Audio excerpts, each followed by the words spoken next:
pada bagian ini, pada segmen ini saya akan berbicara tentang kasih Nabi dalam sholat, kasih Nabi kepada umatnya dalam sholat. Allah, masya Allah. Kasih Nabi Muhammad, kasih Rasulullah ya, pada umatnya dalam sholat. Dalam sholat, ya. Masya Allah. Nah, ini saya ceritakan di buku ini 60 menit terapi sholat bahagia ini, halaman 104-105. Halaman 104-105 di buku ini. Ya, di buku 60 menit terapi sholat bahagia, Prof ya. 104-105. Ya. Anda bisa membuka dulu buku Anda ya, halaman 104 dan 105 di buku 60 menit terapi sholat bahagia. Ya, begini. Nah, Nabi Muhammad SAW kan datangnya kan setelah Nabi Isa. Ya, setelah Nabi Isa alaihissalam. Dan Nabi Isa itu kan Nabi yang terkenal penuh kasih. Nabi Isa itu terkenal penuh kasih.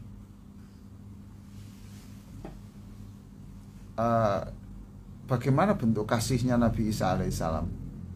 Itu ada di surah Al-Maidah ayat 118.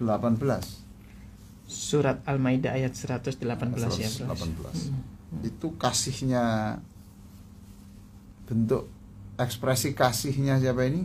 Nabi Isa alaihissalam. Masya Allah. Kepada orang-orang yang tidak mengikuti ajaran agamanya dengan baik. Saya baca ayatnya ya. Silakan dibuka Al-Quran, surah Al-Maidah ayat 118. Ya. A'udzu billahi minasyaitonir rajim. Bismillahirrahmanirrahim. In tu'adzibhum fa innahum 'ibaduk wa in taghfir lahum fa innaka antal azizul hakim. Ya, tak apa-apa, saya ulang sekali lagi lalu pemirsa bisa mengikuti, menirukan. In tu'adzibhum fa innahum 'ibaduk. Ya, sekali lagi. In tu'adzibhum fa innahum 'ibaduk wa in taghfir lahum fa innaka antal azizul hakim.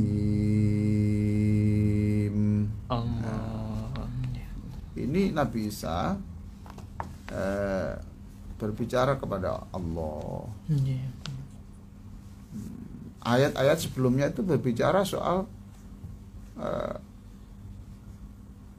ini, orang-orang yang menjadikan Isa sebagai Tuhannya itu. Allah bertanya, Isa, kok ada orang mengakui engkau sebagai Tuhan? Itu jangan-jangan kamu yang mengajarkan. Masya Allah. Lalu Nabi Isa menjawab, andaikan saya mengajarkan, engkau pasti tahu ya Allah.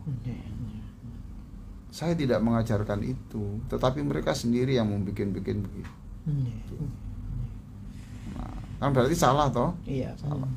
Nah, kemudian Nabi Isa berdoa ini, wahai Allah, jika orang-orang yang melakukan penyimpangan agama itu engkau siksa, fa innahum ibaduk, mereka itu juga hamba-Mu. Ya Allah. Dalam bentuk lain kan kasihan ya. Iya, betul. Walaupun itu keadilan-Mu, walaupun engkau itu kalau menyiksa itu ya itu adil, sudah orang salah, tapi ya mereka terlalu berat menerima siksa-Mu. Kasihnya begitu ya. Wa in taghfir lahum, jika engkau mengampuni mereka. Itu bukan karena kamu lemah. Bukan karena engkau itu lemah ya Allah. Seperti manusia yang mengampuni orang bukan karena apa-apa, karena dia tidak kuasa membalas. Tapi engkau itu Al-Aziz, engkau itu perkasa, engkau kuat menyiksa bisa, tetapi engkau tidak bisa saja dengan kemurahanmu itu engkau tidak menyiksa. Masya Allah. Dengan kemurahanmu engkau kemudian memaafkan. Engkau itu Tuhan yang tidak hanya adil tapi juga bijaksana. Nah, ini perkataan siapa? Perkataan siapa tadi? Perkataan Nabi Isa. Nabi Isa alaihi salam. Dimuat di dalam Al-Qur'an surat Al-Maidah ayat 118. Oke, ya. Tadi judul saya kajian ini kan kasih Nabi di dalam sholat. Iya. Nah, Rasulullah itu pernah sholat malam itu hanya membaca ini. Surat ini, Prof. Ya, membaca ini satu ayat ini. Ya Allah. Diulang-ulang sampai subuh. Kan bahasa yang lain. Ya Allah, masih banyak orang yang tidak mengikuti sunnahku, tidak mengikuti ajaranmu. Kalau mereka engkau masukkan ke neraka, betapa beratnya, mereka juga hambamu juga. Ya Allah. Jadi mengikuti Nabi Muhammad itu mengikuti jejak seniornya Nabi Isa. Nabi Isa alaihissalam. Kan ini Nabi Muhammad membaca ini dalam sholat, diulang-ulang, seperti sedang menyaksikan umatnya, menyaksikan umat di depannya, itu seperti lagi disiksa Allah. Ya Allah. Ya Allah, mereka itu cuma, ya itu bisa saja mamanya mengasihi Mas Ishak semamanya. Ya Allah, jika Ishak itu engkau hukum karena dosanya, ia juga hambamu. Ya Allah. Mengakui engkau sebagai Tuhan. Atau siapa? Itu. Ya Allah, jangan ya Allah, itulah hambamu itu. Loh, gitu cintanya Rasul. Diulang-ulang sampai subuh. Ya Allah. Diulang-ulang sampai subuh. Wa in tu'adzibhum wa in taghfir lahum. Tapi jika engkau mengampuni saudara Ishak, jika engkau mengampuni dosanya Ali, itu pasti engkau itu bukan karena engkau tidak mampu menyiksanya.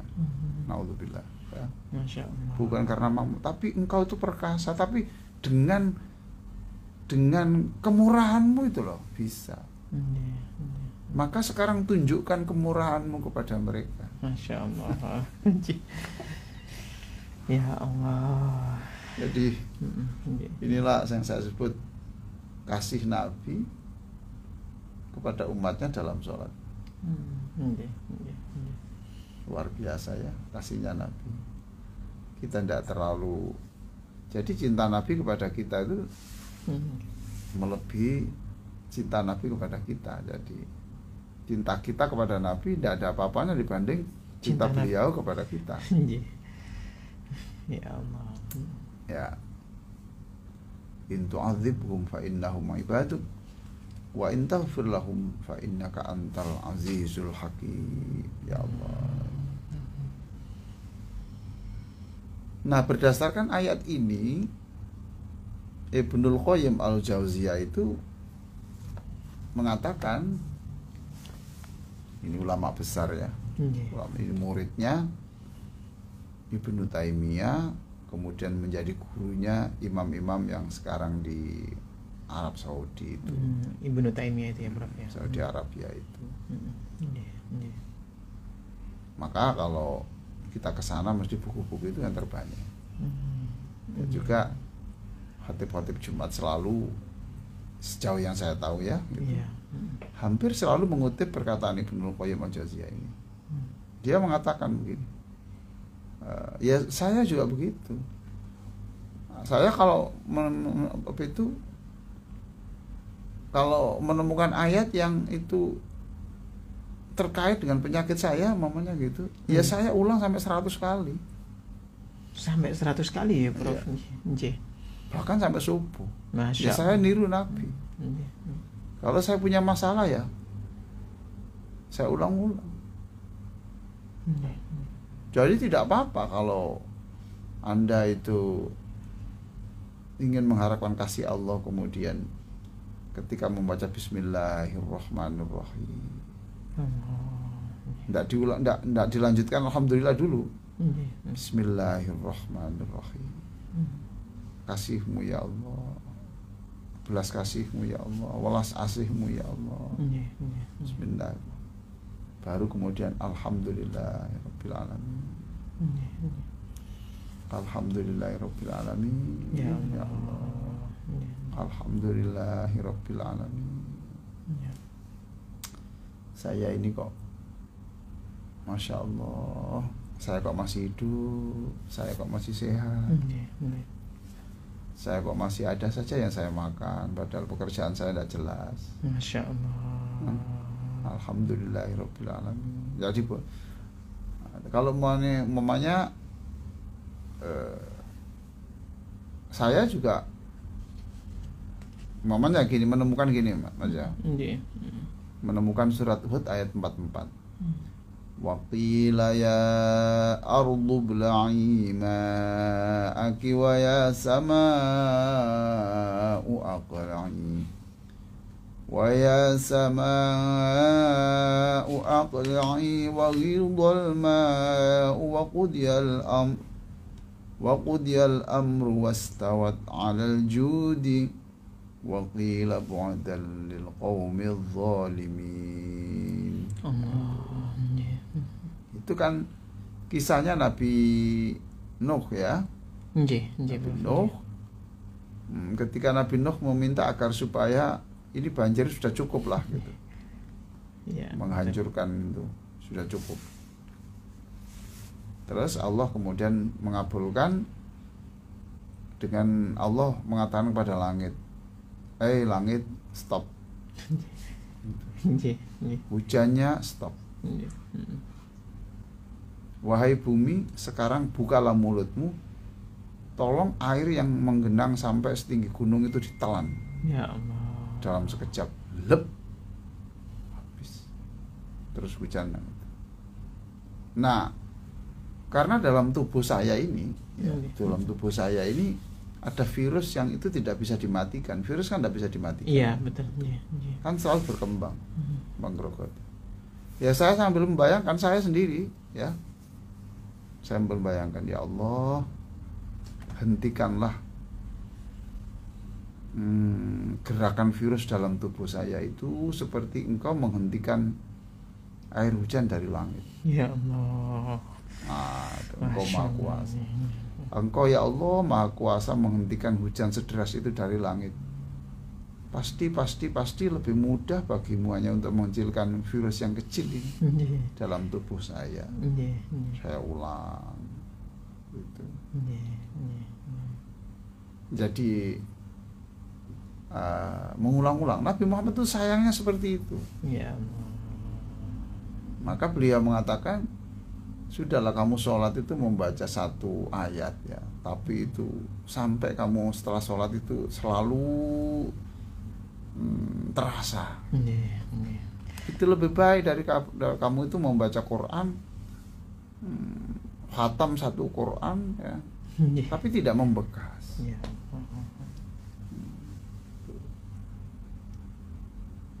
Nah ini yang dilakukan oleh siapa ini? Ibnu Qayyim al-Jauziyah. Ibnu Qayyim al-Jauziyah itu seperti itu. Itu sayangnya Nabi seperti itu. Jadi tidak tega lah kalau ada umatnya yang disiksa Allah itu.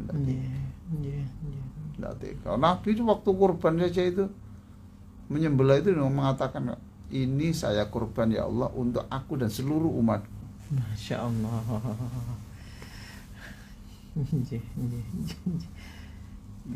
Nabi menjelang wafat itu juga gelisah. Kenapa? Gelisah.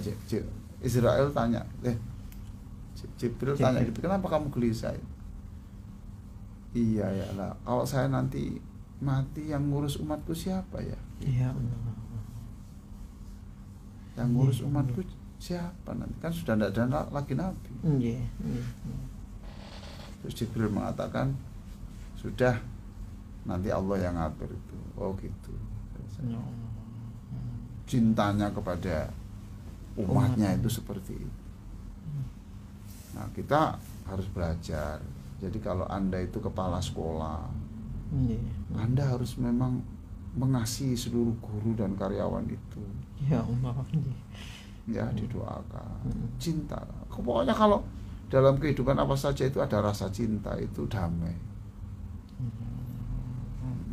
Kalau kamu itu sebagai pimpinan rumah tangga ya tunjukkan bahwa kamu itu memang mencintai seperti Rasulullah mencintai umatnya begini.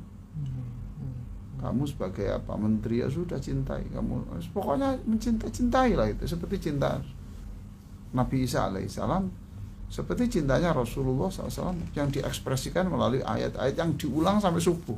Masya Allah. Sampai subuh. In tu'adzibhum fa innahum ibaduk wa in taghfir lahum fa innaka antal azizul hakim. Yang diceritakan. Engkau itu pasti mencekik orang itu bisa ya. Tapi kalau dengan kemurahanmu engkau bisa saja itu tidak jadi mencekik. Masya Allah. Ya benar-benar terus lalu apa diampun, itu bisa. Itulah kisah cinta Rasulullah Sallallahu Alaihi Wasallam kepada Anda, kepada saya dan seluruh siapapun yang mengikuti ajaran Rasulullah Sallallahu Alaihi Wasallam, dan juga kepada orang-orang yang sezaman dengan Nabi dan zaman sampai akhir ini yang tidak mengikuti sunnah Rasulullah tapi umatnya Nabi. Dimintakan ampun kepada yang salah, kepada yang membunuh, itu yang menyiksa orang. Itu Nabi sedih, kenapa sih kok begini? Kenapa begini? Kasihan kamu nanti disiksa Allah. Maka Rasulullah itu pekerjaannya adalah diperintah dalam surat Al-Muhammad itu, fa'alam annahu la ilaha illallah wastaghfir li dzambika wa lil mu'minina wal mu'minat. Muhammad, kamu itu mintalah ampun untuk dirimu dan juga jangan lupa minta ampun kepada seluruh orang-orang mukmin dan laki-laki dan perempuan. Masya Allah. Itu diperintah Allah. Dan Nabi memang punya watak yang memang begitu. Ya klop lah, sudah. Ya, itu yang saya jelaskan di buku ini ya, di buku 60 menit terapi salat bahagia. Halaman berapa tadi? Halaman 104 dan 105 ya Prof ya. 105.